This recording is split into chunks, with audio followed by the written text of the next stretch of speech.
Magandang araw mga kaibigan. Pag-usapan natin ngayon na itong post ni Edwin Hamora. Sabi niya, "What do you think? Will the two be judged?" So, tinutukoy ni Edwin Hamora si Senator Bato at Senator Bongo. May isinare siya na post ng isang abogado, Attorney Reyes del Rosario, RN. Tapos, verified account ito. So, chinek up ko sa Facebook, talagang existing siya. Marami siyang post tungkol sa politika. So, ito ang prediction ng isang abogado.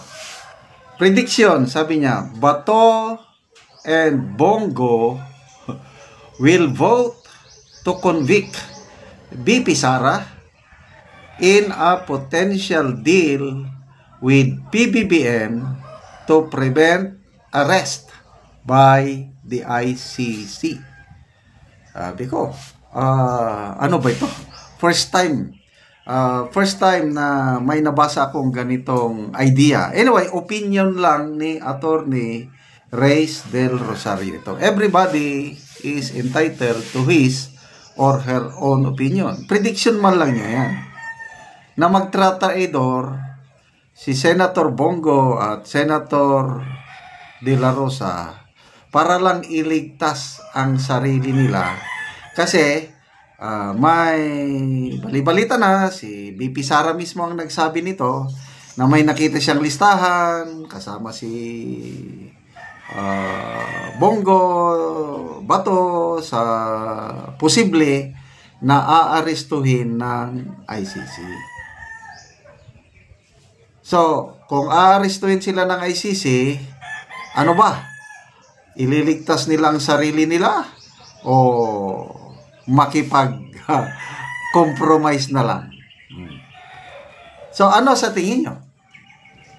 Pagbotohan na sa impeachment trial, ano ba ang pagkatao ni Senator Bongo at Senator Bato? Tatalikuran nila ang Tatay Digong natin? Boboto ng for conviction para lang maligtas ang sarili nila? Ay kanya-kanyang to me, napakababaw na analysis itong kay Attorney Reyes del Rosario. Never ito na mangyari.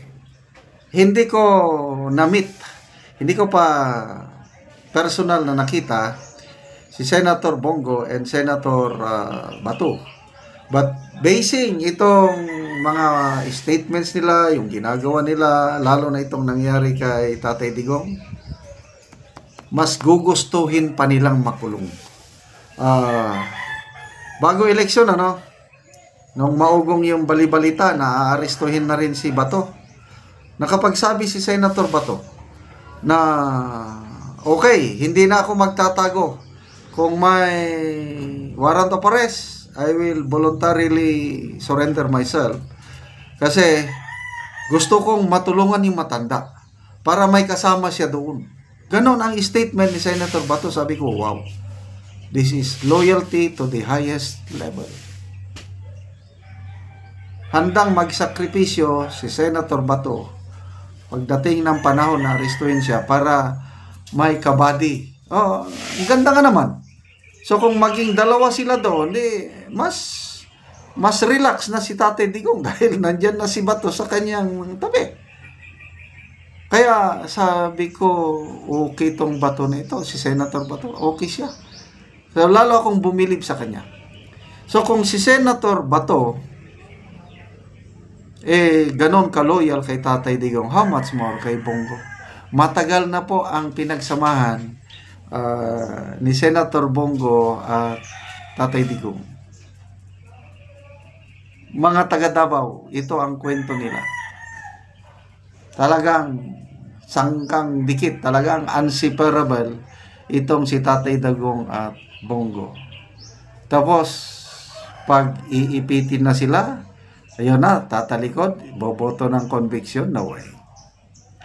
Okay, magbasa lang ako sa mga comments dito Esel Bongato, mahinang nilalang talaga makapag-isip nito. Abogado pa naman. Bakit ganito ngagba ka rin, sabi ni Arnold Nosmait. Kalangga sa na may psychology 101 naman sana sa nursing. Raymond Ledesma Holyesa. Si BBM na sinungaling? Pagkakatiwalaan ni Bato at Go? Ha ha ha ha. O nga. Grabe ang pronouncement ng candidate BBM. Kahit senator pa siya noon eh. May napanood akong interview ni Marlica sa kanya. Senator BBM pa. Oh, no way. Hindi pwede. Makikialam ang mga dayuhan sa atin. Once nag-withdraw na tayo, wala na. No more jurisdiction na. Wala nang pakialam ang ICC. Sabi niya, senador pa siya noon ha. And then, nung kampanyahan na, tanong siya tungkol sa ICC. Very firm ang commitment niya na no more jurisdiction, no more. And then, itong nanalo na siya. Nung hindi pa nag-split ang unit team, ganon pa rin. Very firm siya. Sa isip-isip ko, salamat naman. At ganyan ang stand ng Pangulo. Kalmante ako.